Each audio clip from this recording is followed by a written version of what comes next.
Donnie Baseball may not be a Hall of Famer, but he certainly had a prime that should be remembered. Don Mattingly played 14 years in Major League Baseball, all with the New York Yankees. He batted a career .307, hitting 222 homers and tallying 2,153 hits. Not too shabby. To pair up with those incredible stats, he had the awards to back it up. An MVP winner, 6-time All-Star, 9-time Gold Glove winner, and a batting title winner. Not to mention a mustache that's up there with Wade Boggs for the best of all time. If we're ranking the best defensive first baseman of all time, Don Mattingly has to be in the top 3. Keith Hernandez with 11 Gold Gloves definitely holds the crown for #1 defensive first baseman. The 1980s were not kind to the New York Yankees. They made just one World Series appearance, which came in 1981, and they would fall to the LA Dodgers in that matchup. The Yankees wouldn't appear in another World Series until 1996. Don Mattingly was not a part of either of these teams, as he would not make his Major League debut until the next year following the 1981 World Series loss, and would retire from baseball the year before their World Series appearance in 1996. I bring this up to illustrate the unfortunate timing of Mattingly's arrival and departure in New York. Mattingly is one of, if not the best Yankee player ever to not have played in a World Series. While Mattingly may not have had a chance to win a World Series ring, he was able to put together a historically great prime that rivals first basemen that are currently in Cooperstown. Before we get into his prime, let's first introduce Donnie Baseball. As always, if you enjoy the video, make sure to leave a like and consider subscribing. Don Mattingly was born on April 20th, 1961 in Evansville, Indiana. He was the youngest of 5 children born to Bill and Mary Mattingly. Tragically, Don's older brother Jerry was killed in a construction accident at 23 years old. Don's father was a mailman and had a work ethic that definitely impacted Don Mattingly growing up. Don's first taste of baseball came from backyard wiffle ball games. According to their rules growing up, if you pulled the ball to the first base side, you had to avoid the tree or else you would be out. To left field, however, was the family's garage. A fly ball onto the garage counted as a home run. Quickly, Don learned how to hit the ball the other way. The Mattingly family encouraged their children to work hard and succeed in whatever they did in life. They were supportive and didn't criticize a lot, according to Don. Don Mattingly, throughout his time at Wrights Memorial High School, played 3 sports, all at an exceptional level. He was the football team's starting quarterback, the basketball team's star point guard, and of course, an even better baseball player. In 1976, Don Mattingly faced off against the Cincinnati Reds' top draft pick that year. Mattingly hit 2 doubles against him and created a name for himself. Scouts were sometimes at his games, and Don would eventually start receiving letters offering college scholarships. His high school baseball coach, Quentin Merkel, was always providing words of encouragement and motivation to continue working hard.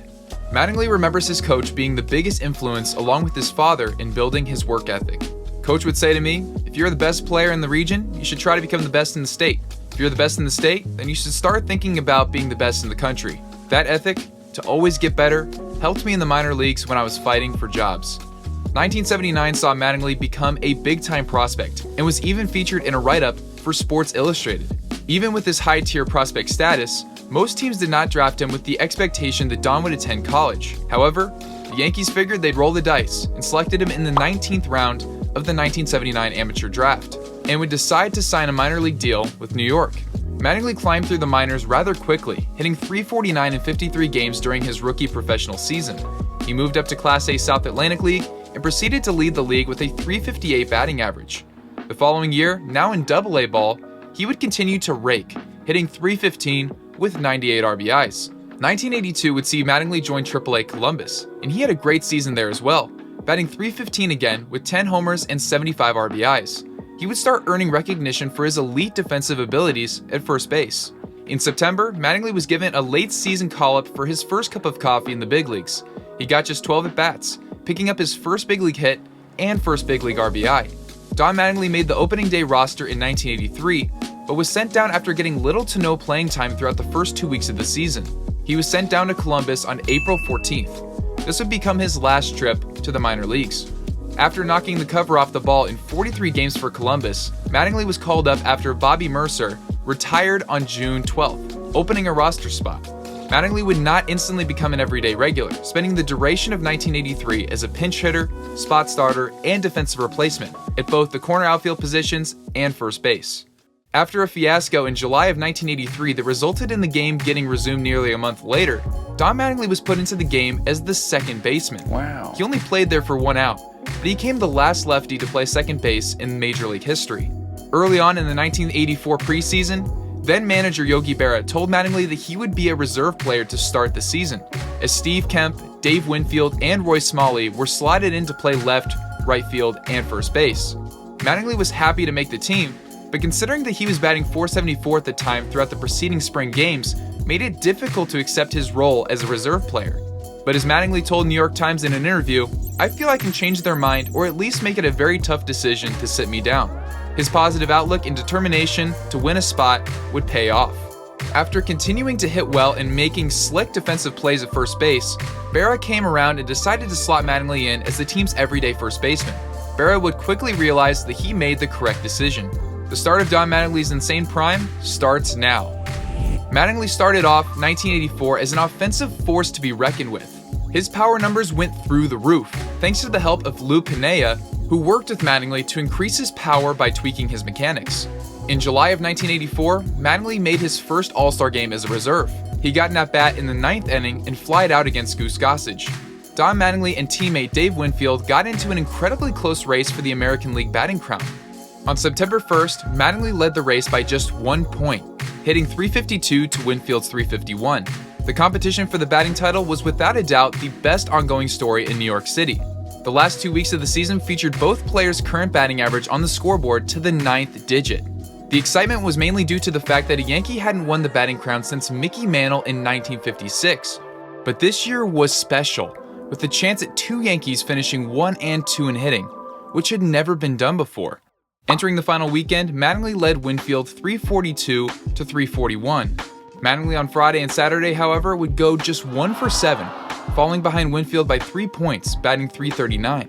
The last game of the year would be a barn burner, as Mattingly amazingly got 4 hits and 5 at-bats, while Winfield went just 1 for 4. After Mattingly got his 4th and final hit of the 1984 season, Winfield hit a hard ground ball to the shortstop, who would throw to second base to force out Mattingly. As he walked back toward the dugout, the fans went absolutely nuts. He was officially crowned as the 1984 batting champion. After a few moments, Mattingly would re-emerge from the dugout and would walk to first base and shake hands with Dave Winfield. They would walk off the field together in a stadium that was still erupting with cheers. After this crazy sequence of events, Mattingly had this to say: "It was good that we could come off together. Dave has been a great person through this whole thing. He handled himself like a gentleman. I have great respect for him. It's good that we're going to be teammates the next few years, at least." For 1984, Mattingly led the league with 207 hits, 44 doubles, and of course, his .343 batting average.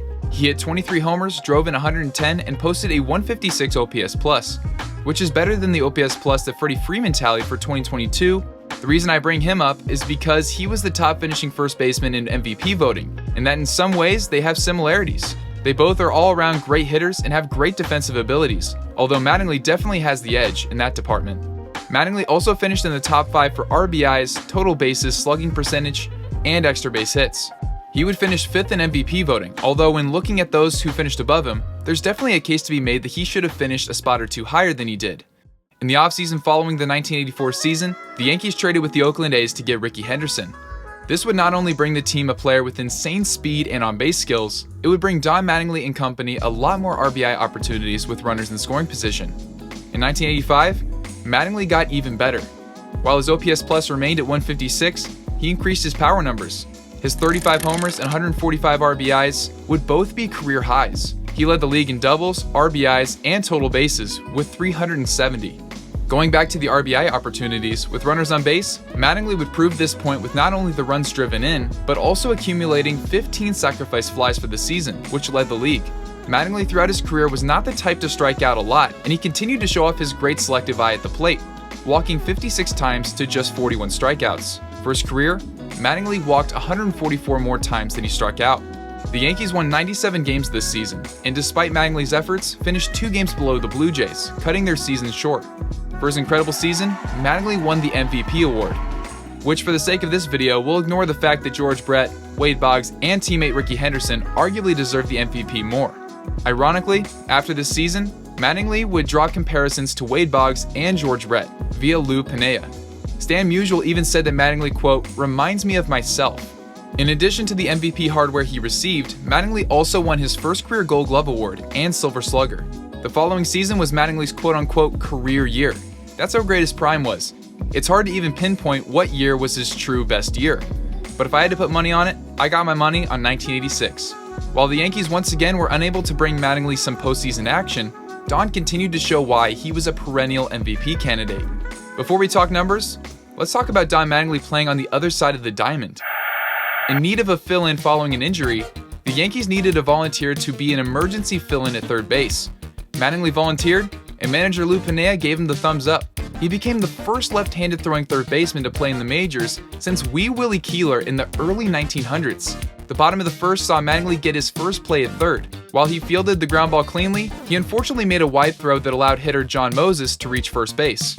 Luckily, Mattingly was able to immediately redeem himself on the next play, when he stopped a sharp ground ball and started a 5-4-3 double play.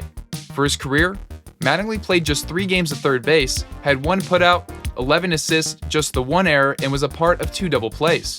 For the 1986 season as a whole, he hit 31 dingers, drove in 113, led the league with a career-high 238 hits, 53 doubles, a 573 slugging, 967 OPS, and 161 OPS plus. He once again led the league in total bases, with 388. Mattingly's 238 hits are tied for 18th on the single-season hits leaderboard. He would also win both the Gold Glove and Silver Slugger again.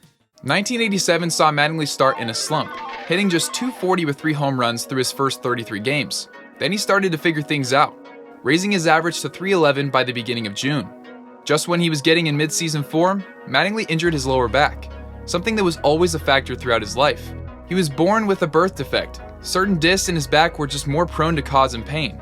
Luckily, the injury this time around didn't take away too much of his season. When he returned from injury, he would go on an absolute tear, batting .370 in his first 54 at-bats. 1987 also saw Mattingly hit his first Grand Slam of his career, and had a chance to break the American League mark for consecutive games with a home run. 7 was the mark to beat, and Mattingly had gotten himself to 6 consecutive games. According to Mattingly, he wasn't trying to hit home runs, he just found a swing that got the ball in the air. He would have his chance at history in Texas. He would tie the AL mark at Arlington Stadium in the 6th inning, bringing his streak to 7 games straight with a dinger. Now with that home run, he wasn't just going for American League history, he was going for Major League history, as the record was 8 straight games with a homer, set by Dale Long of the Pirates in 1956. The next game would be a defining moment of Don Mattingly's career, more specifically, his insane prime. In the 4th inning, Mattingly hit a sinker over the wall in left center field that would break the AL record, tying the Major League record. The sold-out crowd wanted a curtain call from Mattingly, and eventually, they got one. Unfortunately, Mattingly wasn't able to surpass 8 games, but nonetheless the streak was incredibly impressive, especially considering that during the streak he wasn't just hitting home runs. In the 8-game stretch, he hit 10 homers, 2 of which were grand slams. He tallied 17 hits and drove in 21 runs. He had a .459 batting average in this span, striking out just twice. His 1.324 slugging percentage almost doesn't even seem real. Remember earlier how I said Mattingly hadn't hit a grand slam before 1987? Well, I think old Donnie Baseball started to get a hankering for the 4 RBI homer and picked up his 6th of the season on September 29th, etching his name into baseball history. That's right, Don Mattingly holds the record for the most grand slams in a single season in the history of baseball. Mattingly would once again win the Gold Glove and Silver Slugger, making it 3 consecutive seasons to win both awards. Over the ensuing 2 seasons, Mattingly would still play at an all-star level and won the Gold Glove Award in both 1988 and 1989. Fireballer Dwight Gooden of the Mets once said, "I'm glad I don't have to face that guy every day." Mattingly has that look that few hitters have. I don't know if it's his stance, his eyes, or what, but you can tell he means business. Many managers and players figured that Mattingly was a lock for Cooperstown. Don Mattingly, being the humble guy that he is, described his approach to hitting as more of a mental struggle than a physical accomplishment. As you may already know, that wouldn't come to fruition, at least not yet. Mattingly would sign a 5-year contract on April 10th in 1990, paying him $19.3 million, an average of $3.86 million per season. This deal was the largest in terms of AAV, otherwise known as average annual value. Unfortunately, Mattingly would not live up to this contract. The back injury we talked about before flared up again, and this time it would be a recurring issue that he would battle throughout the remainder of his career. In 1991, Mattingly was named the captain of the Yankees, and he took the role very seriously. While he won the Gold Glove this year, His offensive numbers suffered as a result of the back injury that continued to hinder his performance on the field. Then things started to unravel for Mattingly's relationship with the Yankees. From the team not performing as expected to the feuding between Mattingly and Yankees owner George Steinbrenner's management. Mattingly requested a trade in the summer of 1991 following the team's downward trajectory. The biggest issue arose once general manager Gene Michael told Mattingly he needed to get a haircut.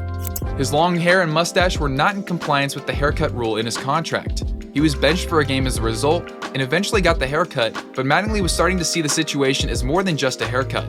He felt that he was expendable and felt that a change of scenery was nigh.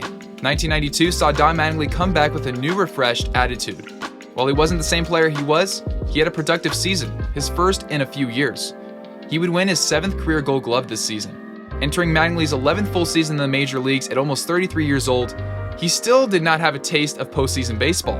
The urgency set in, and unfortunately for Mattingly, that hope to partake in October baseball would not come to fruition in 1994. The Players Association went on strike and the owners were not able to reach a deal with the players, and ultimately, the rest of the season was canceled.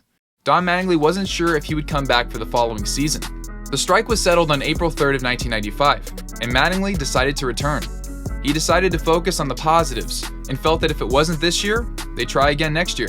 The Yankees played that season with some extra fire in hopes of getting Mattingly to his first postseason. Buck Showalter went on to say, "There's a silent torch that we have all carried for Donnie." Donnie Baseball and the Yankees were able to prevail throughout the 1995 season, battling and fighting to go to the postseason for the first time in 14 years. They succeeded in their quest. Donnie Baseball could finally experience some October baseball. In Mattingly's first postseason game, he went 2 for 4 with a double and an RBI to lead the Yankees to a 9-6 victory over the Seattle Mariners. Game 2 was a crazy game, and Mattingly would step up to the plate in a huge moment and drill the home run to give the Yankees the lead. The chaos that was caused from fans throwing caps, helmets, cups of beer, frisbees, and even a grapefruit, Lou Piniella, who is now the manager of the Mariners, pulled his team off the field until the madness died down. The crowd continued to chant Donnie Baseball until the captain of the Yankees emerged from the dugout and tipped his cap to the 56,000 fans in attendance. The home run lifted the Yankees to a 2-0 series lead. Despite the early lead, the Yankees would drop the next 2 games to send the series to Game 5. With the score tied at 2, Mattingly stepped up to the plate in the 6th inning with the bases loaded and only 1 out. He hit a frozen rope that skipped the wall for a ground rule double to put the Yankees ahead 4-2. That score would remain until Ken Griffey Jr. hit a solo home run in the bottom of the 8th to bring the score within 1. The Mariners eventually tied the game and would send this one to extras. The Yankees would regain the lead in the 11th, but back-to-back singles allowed by Jack McDowell brought to pass the biggest moment in the entire game. None other than Edgar Martinez stepped in, and it didn't take long for him to drive a ball into the left field corner, not only tying the game, but winning the game as Griffey avoided the tag at home to send the Mariners on and leave Don Mattingly and the Yankees in the dust. While he hit .417 in the series with 4 doubles, a home run, and 6 RBIs, Don Mattingly's first taste of October was over. Ernie Banks had some words of encouragement for Mattingly, as he too had never made the postseason. The character of Don Mattingly is just unbelievable. Don Mattingly announced that he would sit out in 1996 and did not officially retire. He suggested that he would potentially like to play another year with a team that was closer to his home in Indiana. His children were growing up, his body was ailing, and the Yankees had acquired a star first baseman in Tino Martinez. 1 year after announcing his 1-year break from baseball, Mattingly officially retired and held a press conference at Yankee Stadium. In August during the 1997 season, Don Mattingly Day was held at Yankee Stadium. The Yankees would retire Mattingly's jersey number 23 and dedicated a plaque in Monument Park that called Mattingly a humble man of grace and dignity, a captain who led by example, proud of the pinstripe tradition, and dedicated to the pursuit of excellence, a Yankee forever. Mattingly was extremely appreciative of the support from fans over the years during his speech at the ceremony. Since playing Major League Baseball as a player, Mattingly has since been a coach and manager for several teams. He managed the Dodgers from 2011 to 2015, and then went on to manage the Marlins from 2016 through last season. This year, Mattingly is a bench coach for the Toronto Blue Jays, and while he doesn't say it, I would imagine he's still holding out hope for a Cooperstown nod. He definitely has a strong case based off of his prime, which is a major factor that affects whether or not a player gets inducted into Cooperstown or not. Don Mattingly's story is one that truly impressed me. I didn't grow up watching Mattingly, but now I have such a newfound respect for his leadership and humble nature that led him to become beloved by his fellow peers, coaches, and baseball fans in general. While he got just one chance to play on October baseball, Mattingly proved that he could handle the pressure of postseason baseball and came through in some of the team's biggest moments. Donnie Baseball, through his actions on and off the field, built himself a legacy that should always be remembered. Let me know in the comments down below your thoughts on today's video. If you enjoyed, make sure to leave a like and consider subscribing. Thank you all for watching, and I'll see you guys in the next video. Later.